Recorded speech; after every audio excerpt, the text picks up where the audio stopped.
And welcome to personal finance bulletin money time. मैं हूं आपके साथ मीनू शर्मा, लेकर हाजिर हूं आपकी जेब और जिंदगी पर असर डालने वाली पर्सनल फाइनेंस, बिजनेस और पॉलिसी से जुड़ी तमाम बड़ी खबरें। तो चलिए देर किस बात की, फटाफट शुरू करते हैं खबरों का सिलसिला।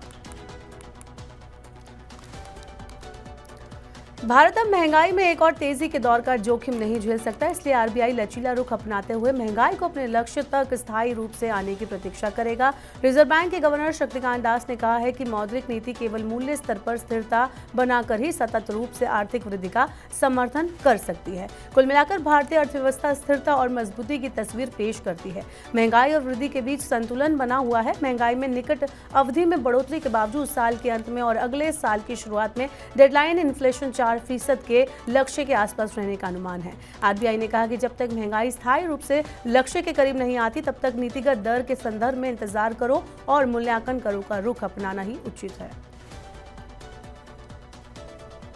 ब्रिक्स देशों ने स्थानीय मुद्राओं में व्यापार और वित्तीय निपटान की मजबूत व्यवस्था बनाने पर सहमति जताई है। ब्रिक्स देशों ने नेताओं ने 21वीं सदी में नव विकास बैंक को एक नए प्रकार के बहुपक्षीय विकास बैंक के रूप में विकसित करने पर सहमति जताई। नेताओं ने ब्रिक्स के भीतर वित्तीय सहयोग बढ़ाने की अपनी प्रतिबद्धता को भी दोहराया है।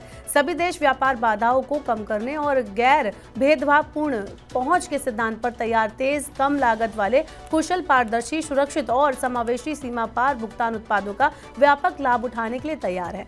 ब्रिक्स देशों और उनके व्यापारिक भागीदारों के बीच वित्तीय लेन देन में स्थानीय मुद्राओं के इस्तेमाल को अनुमति दी जाएगी। Digital financial service platform MobiKwik ने फाइनेंशियल सर्विस कंपनियों के साथ मिलकर अपने मोबाइल ऐप पर instant fix deposit product launch किया है। इस प्रोडक्ट का उद्देश्य यूजर्स के लिए बचत प्रक्रिया को आसान बनाना और उन्हें ज्यादा रिटर्न प्रदान करना है। यूजर्स 1000 रुपए के निवेश से एफडी खुलवा सकते हैं। इसके लिए उन्हें कोई भी नया बैंक खाता खोलने की जरूरत नहीं होगी। मोबीक्विक एफडी पर सालाना 9.5% तक का रिटर्न पाने का मौका दे रही है। यूजर्स 7 दिनों से लेकर 60 महीने तक की एफडी यहाँ घर बैठे खुलवा सकते हैं। प्रीमेच्योर विड्रॉल की सुविधा भी यहां दी जा रही है। क्विक कॉमर्स प्लेटफॉर्म ब्लिंकिट ने अपने ग्राहकों के लिए खरीदारी को आसान बनाने के लिए ईएमआई ऑप्शन की पेशकश की है। इसका मकसद एक सीमा से ज्यादा बिल होने पर खरीदारी को आसान बनाना है। ईएमआई ऑप्शन 2,999 रुपए से ज्यादा के सभी ऑर्डर्स पर लागू होगा। ब्लिंकिट का कहना है कि उसके इस कदम से अफोर्डेबिलिटी बढ़ेगी और ग्राहकों के लिए अपनी वित्तीय योजना बेहतर ढंग से बनाना संभव होगा।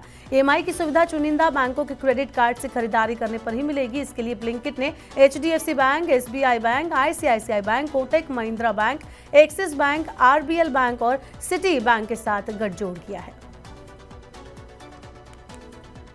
चाय की चुस्की जल्द महंगी होने वाली है। टाटा टी ने अगले कुछ महीनों में अपने ब्रांड पोर्टफोलियो में कीमत बढ़ाने की घोषणा की है। कंपनी ने अपने लाभ मार्जिन में सुधार करना चाहती है। टाटा कंज्यूमर प्रोडक्ट्स को चाय की मात्रा में वृद्धि की उम्मीद है, जो शहरी क्षेत्रों में बाढ़, ग्रामीण अर्थव्यवस्था में सुस्ती और सामान्य मंदी जैसे कारणों से प्रभावित हुई थी। राजस्व में 11% वृद्धि के बावजूद जुलाई-सितंबर तिमाही में मुनाफे में 1% की वृद्धि दर्ज करने वाली कंपनी को लगता है कि आपूर्ति में रुकावट के कारण इस साल चाय की कीमतों में 25% ज्यादा की वृद्धि हुई है। देश के खुदरा चाय बाजार में टाटा टी की बाजार हिस्सेदारी करीब 28% है। चाय बोर्ड ने सामान्य रूप से दिसंबर के मध्य में बंद होने वाली चाय की पत्तियों की तुड़ाई को इस बार नवंबर के अंत से ही काम बंद करने का फैसला किया है। इससे आपूर्ति पर और ज्यादा प्रभाव पड़ेगा, जिससे अन्य कंपनियां भी चाय की कीमत बढ़ा सकती हैं।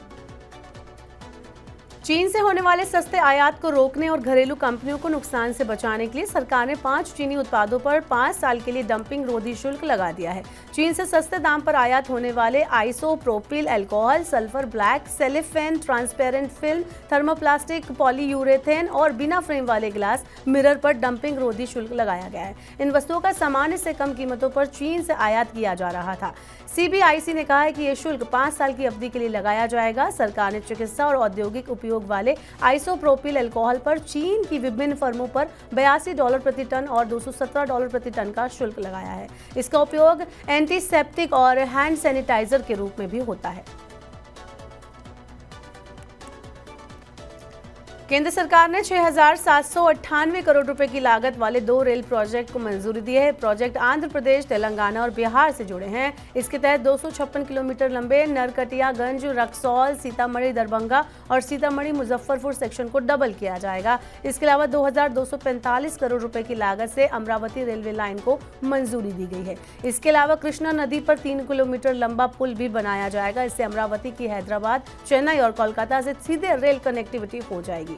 इसके अलावा मध्य और उत्तर भारत की दक्षिण भारत से कनेक्टिविटी में सुधार होगा। नए प्रोजेक्ट से 19 लाख मानव दिवस रोजगार पैदा होंगे। वहीं कार्बन उत्सर्जन में 6 करोड़ किलोग्राम की कटौती होगी। बिहार में नए रेल प्रोजेक्ट से नेपाल बॉर्डर तक एक प्रमुख ट्रांसपोर्ट कॉरिडोर भी विकसित होगा। अगर आप रेल से यात्रा करते हैं तो आपके लिए खुशखबरी है। भारतीय रेलवे ने फेस्टिवल सीजन में 7,000 स्पेशल ट्रेन चलाने की घोषणा की है।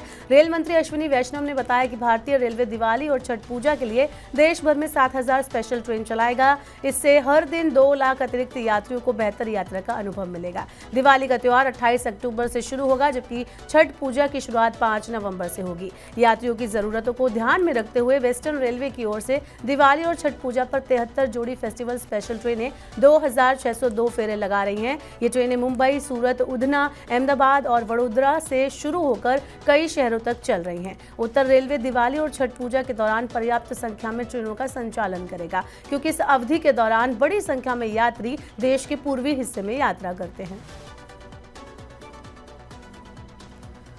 यातायात उल्लंघन की जांच करने और सही जुर्माना सुनिश्चित करने के लिए अब एआई और अन्य नई टेक्नोलॉजीज का सहारा लिया जाएगा। केंद्रीय सड़क परिवहन और राजमार्ग मंत्री नितिन गडकरी ने कहा है कि एआई जैसी अत्याधुनिक टेक्नोलॉजी को अपनाने से सड़क यातायात को सुरक्षित बनाने में मदद मिलेगी। सड़क सुरक्षा बढ़ाने के लिए मंत्रालय ने टेक्नोलॉजी समाधान विकसित करने में सहयोग करने के लिए निजी क्षेत्र से विशेषज्ञों को नियुक्त करने का निर्णय लिया है। गडकरी ने कहा है कि सर्वोत्तम टेक्नोलॉजी के साथ पारदर्शिता बढ़ाने, लागत कम करने और सड़क सुरक्षा को महत्वपूर्ण रूप से बढ़ाने में मदद मिलेगी। देश में हर साल लगभग 5 लाख दुर्घटनाएं होती हैं, जिसमें बड़ी संख्या में जनहानि होती है। सरकार का इरादा अगले 5 साल में 50 अतिरिक्त हवाई अड्डे विकसित करने का है। एविएशन मिनिस्टर राम मोहन नायडू ने देश के एयरपोर्ट इकोसिस्टम को और ज्यादा विकसित करने की वकालत करते हुए कहा कि इससे रोजगार सृजन को भी बढ़ावा मिलेगा। उन्होंने कहा कि सरकार का इरादा अगले 5 सालों में 50 नए हवाई अड्डों को विकसित करने का है। ये संख्या अगले 20 सालों में 200 अतिरिक्त हवाई अड्डों तक हो जाने की उम्मीद है। पिछले 10 साल में देश के भीतर हवाई अड्डों की संख्या दोगुनी होकर 157 पर पहुंच गई है। देश में हवाई यात्रियों की संख्या अगले 5 साल में दोगुनी होने की उम्मीद है। पिछले साल यात्रियों की संख्या 22 करोड़ थी। दिग्गज FMCG company Hindustan Unilever limited ने अपने आइसक्रीम कारोबार को अलग करने की घोषणा की है। कंपनी ने कहा कि इस पर निष्पक्ष विचार के लिए स्वतंत्र मूल्यांकन किया गया है। HUL के आइसक्रीम कारोबार में क्वालिटी वॉल्स, कॉर्नेटो और मैग्नम जैसे ब्रांड शामिल हैं।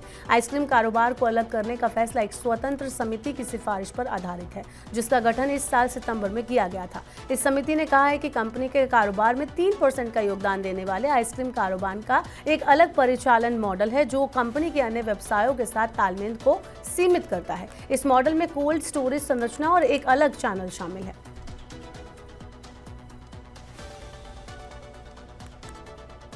तो फिलहाल के लिए मनी टाइम में आज इतना ही। आप हमारे साथ जुड़े रहिए। वक्त हो गया आपसे विदा लेने का। अब आपसे होगी कल मुलाकात। पर्सनल फाइनेंस से जुड़ी खबरों को पढ़ने, सुनने, उनसे जुड़े खास कार्यक्रमों को देखने के लिए आप मनी 9 के YouTube चैनल को जरूर सब्सक्राइब कर ले। साथ ही आज का हमारा मनी टाइम आपको कैसा लगा, नीचे कमेंट बॉक्स में अपना फीडबैक हमें जरूर दें। फिलहाल के लिए इस बुलेटिन में इतना ही। बने रहिए मनी 9 के साथ। नमस्कार, शुभ रात्रि।